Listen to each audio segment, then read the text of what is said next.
एक समय की बात, एक गांव में बिरजू नाम का एक जमींदार रहा करता था, जो कि अपने खेतों में धान, गेहूं आदि की फसल लगाता था और उसे बाजार में भारी मात्रा में बेचता था। बिरजू बहुत ही नेक दिल इंसान था। वो गांव के प्रत्येक व्यक्ति की मदद करता था, जिससे गांव के सभी लोग उसका सम्मान करते थे।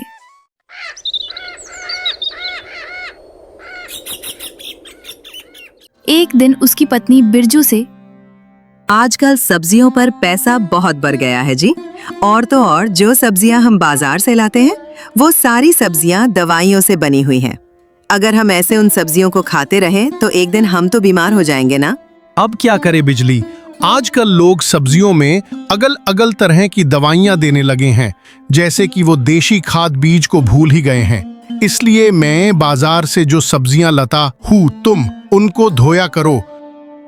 वाह, क्या सीख दे रहे हो। जैसे कि मैं बिना धोए ही सब्जियां बना देती हैं। माफ करना, मेरा कहने मतलब ये था कि हम अपने खेतों में भी तो सब्जियां लगा सकते हैं, जिससे हमें बाजार में महंगाई का सामना भी नहीं करना पड़ेगा और हम अपने खेतों में अच्छी से अच्छी सब्जियां भी उगा पाएंगे, वो भी बिना किसी दवाइयों के। तुम्हारा उपाय तो मुझे बहुत अच्छा लगा बिजली। इससे हमारे साथ और भी लोगों को दवाइयों वाली सब्जियां भी नहीं खानी पड़ेगी। अब पत्नी भी तो आपकी है। अच्छा, सोचना ही मेरा काम है। मैं कहती है आप कल से सब्जियों का काम शुरू करवा दीजिए। उसके बाद बिरजू भी अपने खेतों में सब्जियां लगाने लगा, जो कि देशी खाद बीज से बनकर तैयार होती थी।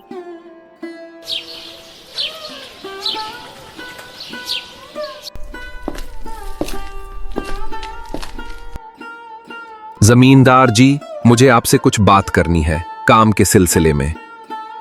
क्या हुआ किशनपाल, सब कुशल मंगल तो है? अगर कोई बात है तो तुम मुझे बेफिक्र होकर बताओ, मैं उसका भी समाधान निकालूंगा। अरे नहीं नहीं, ऐसी कोई बात नहीं। मैं तो आपसे ये कहने आया था कि अगले हफ्ते मेरी बेटी की शादी, इसलिए आपको भी आना है मेरी बेटी की शादी में, और कल से ही शादी का कामकाज चालू हो जाएगा, तो इसके लिए मुझे 2 हफ्तों की छुट्टियां चाहिए। अरे वाह, ये तो तुमने मुझे बहुत ही खुशी की बात सुनाई है। तुम्हें अपनी बेटी की शादी के लिए जितनी छुट्टियां लेनी है वो तुम ले सकते हो। और हाँ, शादी में भोजन के लिए तुम्हें मेरे गोदाम से जितना अनाज और सब्जियां लेनी हो वो ले लेना। अगर इसके अलावा और भी किसी चीज की जरूरत पड़े तो तुम मुझे बता देना। फिलहाल मैं तुम ये कुछ पैसे रखो, तुम्हारे काम आ जाएंगे। मालिक, आपका बहुत बहुत आभार जो आपने इस गरीब के लिए इतना किया। मैं आपका यह एहसान अपनी पूरी जिंदगी में नहीं चुका पाऊंगा। अरे किशनपाल, तुम मेरे यहाँ काम करते हो तो मैं तुम्हारे लिए तो इतना कर ही सकता हूँ, इसमें एहसान की कोई बात नहीं है। और हाँ, शादी से एक दिन पहले तुम मुझसे मिलने जरूर आ जाना। जी मालिक, मैं जरूर आऊंगा, और आप भी मेरी बेटी को अपना आशीर्वाद देने जरूर आना मालिक।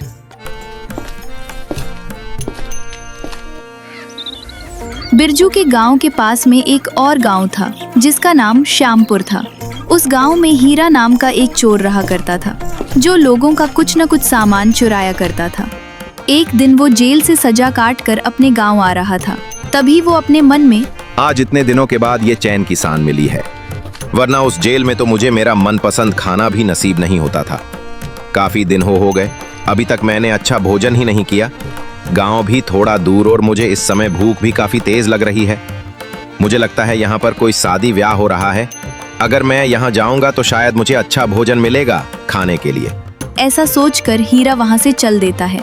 हीरा जिस शादी में गया था वो किशनपाल की लड़की की शादी थी, जहाँ किशनपाल लोगों का स्वागत बड़े धूमधाम के साथ कर रहा था।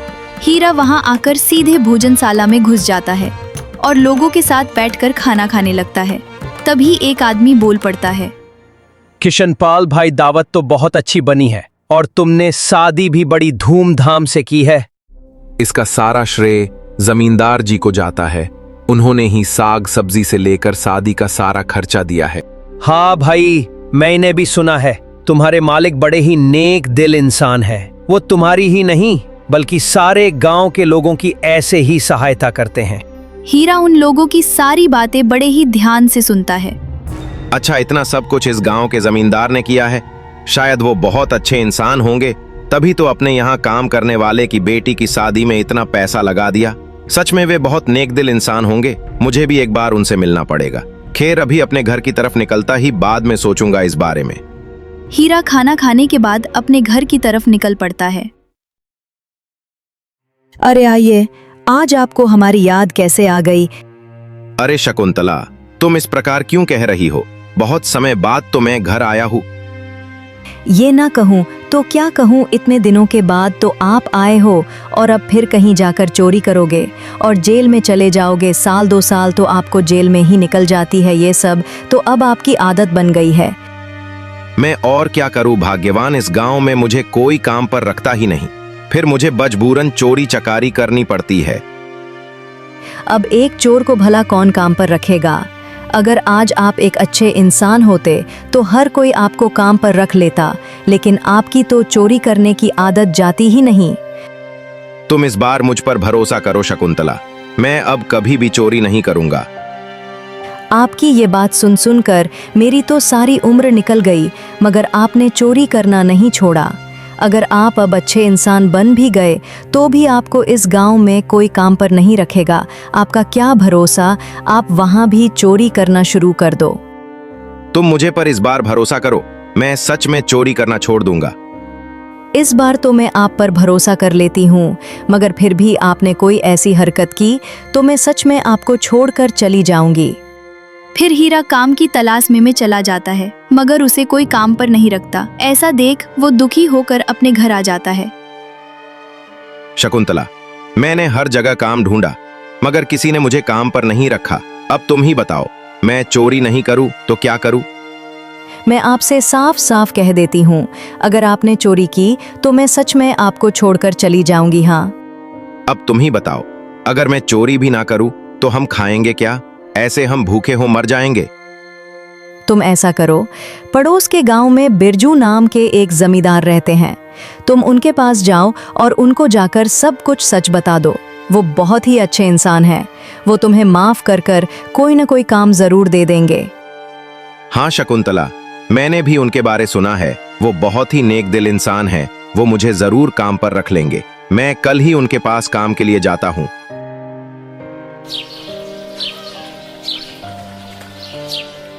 इसके बाद हीरा पड़ोसी गांव में बिरजू जमींदार से मिलने जाता है और चलते चलते वो अपने मन में, अगर मैं जमींदार से काम मांगूंगा तो शायद वो मुझे कोई ना कोई काम जरूर दे देंगे।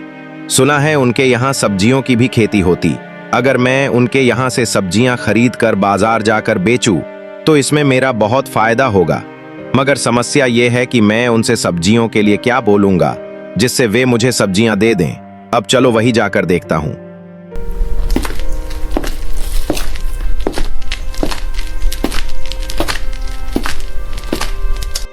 कौन हो तुम? मैं तुम्हें पहले तो कभी नहीं देखा। मेरा नाम हीरा है मालिक। मैं पड़ोसी गांव से आपसे मिलने के लिए आया था क्योंकि मुझे आपसे थोड़ी मदद चाहिए थी। अच्छा, तुम्हें जैसी भी सहायता चाहिए तुम मुझे बता सकते हो। वो मालिक, हमारे गांव में एक मंदिर है जहां कुछ साधु संत कुछ दिनों के लिए रुके हुए हैं।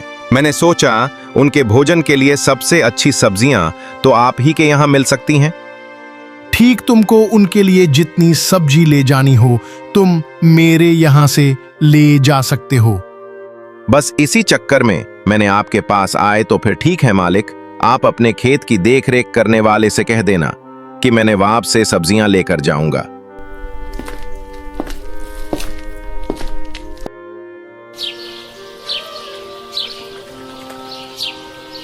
फिर अगले दिन से हीरा अपने हाथ में टोकरी लेकर जाता है और खेत के रखवाले से, मेरा नाम हीरा है, मैंने पड़ोस के गांव से आया हूं, मुझे आपके मालिक ने भेजा है। अच्छा, तुम्हारा नाम हीरा है, मुझे मालिक ने तुम्हारे बारे में बताया था।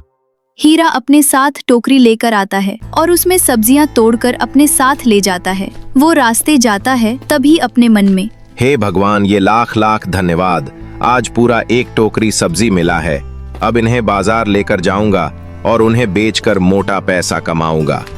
कुछ ही समय में हीरा सब्जियों को लेकर बाजार पहुंच जाता है। तभी थोड़े समय बाद वहां एक बूढ़ी अम्मा आती है। बेटा, टमाटर कितने रुपए किलो दिए हैं? अम्मा, आपको मैं टमाटर 10 रुपए किलो लगा दूंगा।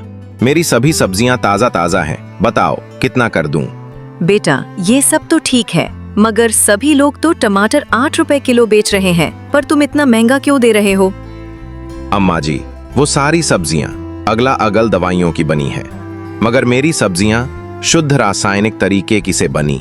वो बिना दवाइयों के। आप एक बार मेरे सब्जी लेकर तो जाओ, फिर आपको पता चल जाएगा। ठीक है बेटा, अगर तुम इतना कह रहे हो तो इन सारी सब्जियों में से 1-1 किलो कर दो और इन सब सब्जियों का पैसा मुझे बता दो। फिर हीरा सब्जियां पन्नी में रखकर उस बूढ़ी अम्मा को दे देता है और कहता है, अम्मा, ये सारी सब्जियां आपकी 20 रुपयों की हो गई।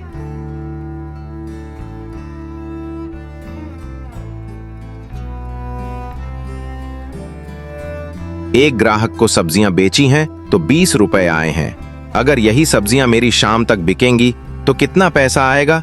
शाम तक उसकी सारी सब्जियां बिक जाती है। हीरा सब्जियां बेचकर अपने घर आ जाता है और अपनी पत्नी से कहता है, देखो शकुंतला, आज मैं पूरे 100 रुपए लेकर आया हूँ। आज बहुत अच्छी कमाई हुई है।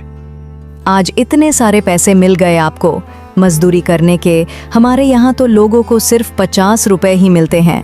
सच में आपको मजदूरी इतने पैसे मिले क्या? नहीं नहीं शकुंतला, मैं कोई मजदूरी करने नहीं गया था। मैं तो जमींदार के खेत से सब्जियां लेकर उन्हें बाजार में बेच कर आया हूँ। इसका मतलब आप जमींदार के खेत में से भी चोरी करने लग गए। अरे भाग्यवान, तुम्हें तो बस हर समय चोरी ही दिखाई देती है। जमींदार जी ने मुझसे खुद कहा था कि मैंने इन सब्जियों को बाजार जाकर बेचूं तो वो मुझे आधी हिस्सेदारी देंगे। ओ अच्छा, मैंने कहा था कि जमींदार जी बहुत अच्छे आदमी हैं, वो तुम्हें कोई ना कोई काम जरूर दे देंगे। फिर उस दिन के बाद से हीरा जमींदार के खेत से सब्जियां लेता और उन्हें बाजार जाकर बेचा करता। उससे उसकी अच्छी खासी कमाई हो जाती। एक दिन उसकी पड़ोसन हीरा के घर आती है और उसकी पत्नी से, क्या बात है शकुंतला, आजकल तुम्हारा पति बहुत सुधर गया है। मैंने सुना है वो शहर में सब्जियां बेचने का काम करता है और अच्छा खासा पैसे भी कमाने लगा है। हाँ शारदा बहन, वो सुधार तो गए हैं। ये सब तो बिरजू जमींदार जी के कारण ही मुमकिन हो पाया है। वे मेरे पति को अपने खेत से सब्जियां देते हैं और हीरा जी उन्हें बाजार जाकर बेच आते हैं और उनका जितना भी पैसा बनाया है वो उन्हें आधा आधा बांट लेते हैं। अच्छा ऐसा क्या? तो मेरा एक भी कर देना, बड़ी मेहरबानी होगी तुम्हारी। अपने पति से मेरे पति के लिए भी काम की बात कर लेना। ठीक, शारदा जैसा तुम कहो, मैं बात कर लूंगी।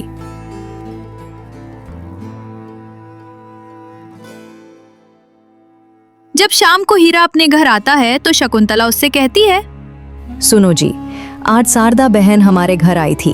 वो कह रही थी कि आप बहुत सुधार गए हैं और साथ वो अपने के लिए भी आपसे काम की पूछने को कह रही थी। ये तुम क्या कह रही हो बिरजू? जमींदार जी मेरे अलावा और किसी को अपने खेत में घुसने भी नहीं देते। वो मेरे अलावा किसी और काम पर नहीं आंक सकते, इसलिए तुम शारदा से मन कर देना।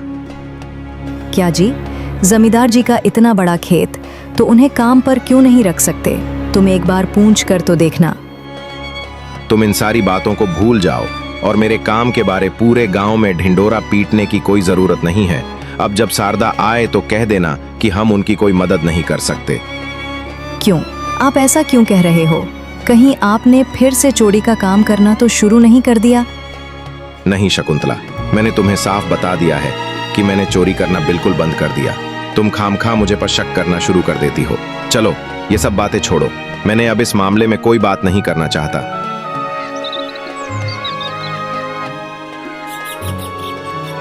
एक दिन की बात है, जमींदार की पत्नी बिजली को बिरजू के व्यापार के बारे में पता चलता।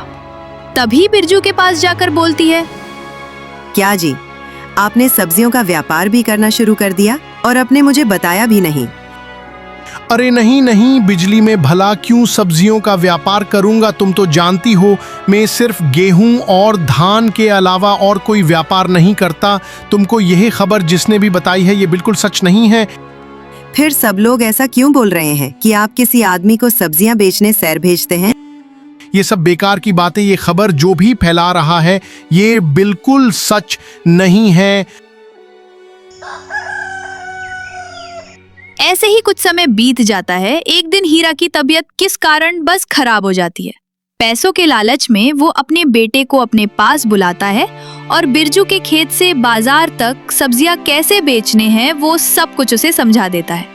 फिर हीरा का बेटा बिरजू के खेत में जाता है और सब्जियां लेकर बाजार बेचने चला जाता है। वो सारी सब्जियों को बाजार में बेचकर शाम को अपने घर आता है। क्या रे मोनू, तू इतनी जल्दी सब्जियों को बेचकर आ गया? सब्जियां बेचकर भी आया है या फिर ऐसे हो भाग आया है? नहीं पिताजी, मैंने सारी सब्जियों को सही पैसों में बेच कर आया हूं। ये लो सारे पैसों। क्या बात है बेटे, तू तो मुझसे भी 4 कदम आगे निकला। अच्छा सुन, कल भी तू ही जाना सब्जियों को बेचने।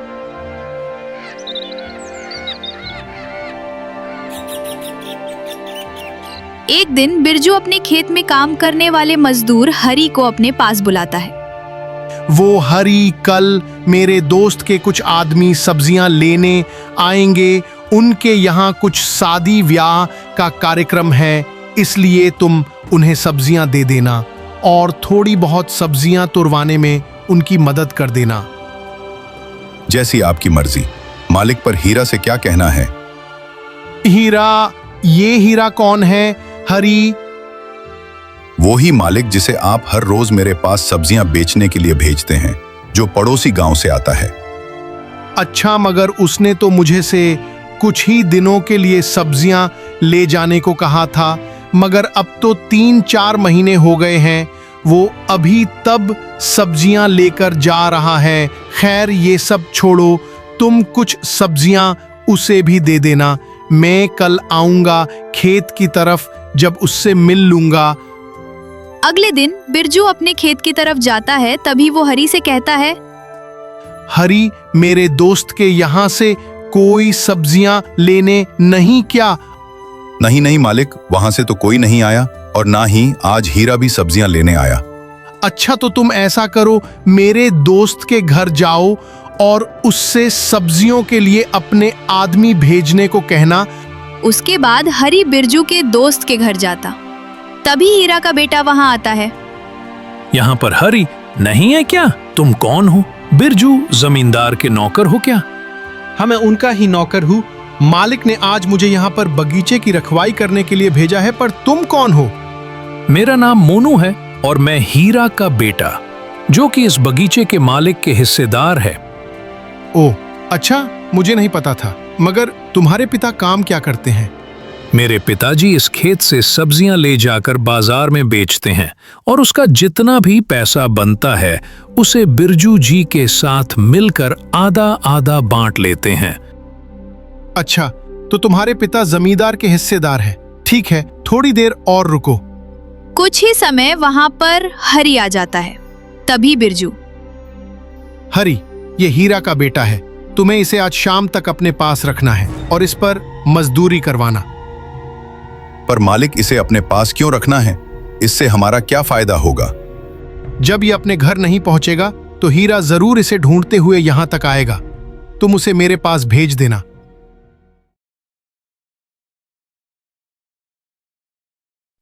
सुबह से शाम हो जाती है। जब मोनू घर नहीं लौटता तो हीरा उसे इधर उधर ढूंढता और अंत में वो बिरजू के बगीचे पर पहुंच जाता है। तो वो देखता है, आओ हीरा, मेरी हिस्सेदारी कहाँ है? तुम लेकर नहीं आए। हिस्सेदारी मालिक, आपको सब कुछ पता चल गया। मुझे माफ कर दो, मुझे अपनी गलती पर बहुत अफसोस है। भाई, मान गए। तुझे आज ही मुझे तुम्हारे बारे में सब कुछ पता चला है। तुम साल के 6 महीने जेल में रहते हो। 6 महीने जेल के बाद तुम्हारा जैसा इंसान तो मैंने आज तक नहीं देखा। मालिक, पर आज आपकी सब्जियों की वजह से ही मैं सुधर पाया हूँ। मैंने चोरी चाकरी छोड़कर अब सब्जियों का काम करने लगा हूँ। तुम मेरे यहाँ से इस तरह सब्जियों को ले जाते हो तो ये क्या चोरी से कम है? बताओ, ये भी तो गुनाही है। अब इसके मैं तुम्हें जेल भेजूं या कोई और सजा दूं? माफ कर दीजिए मालिक, आज के बाद मैं कभी ऐसा करने नहीं सोचूंगा। तो फिर उसके लिए तुम्हें मेरे खेत में काम करना होगा।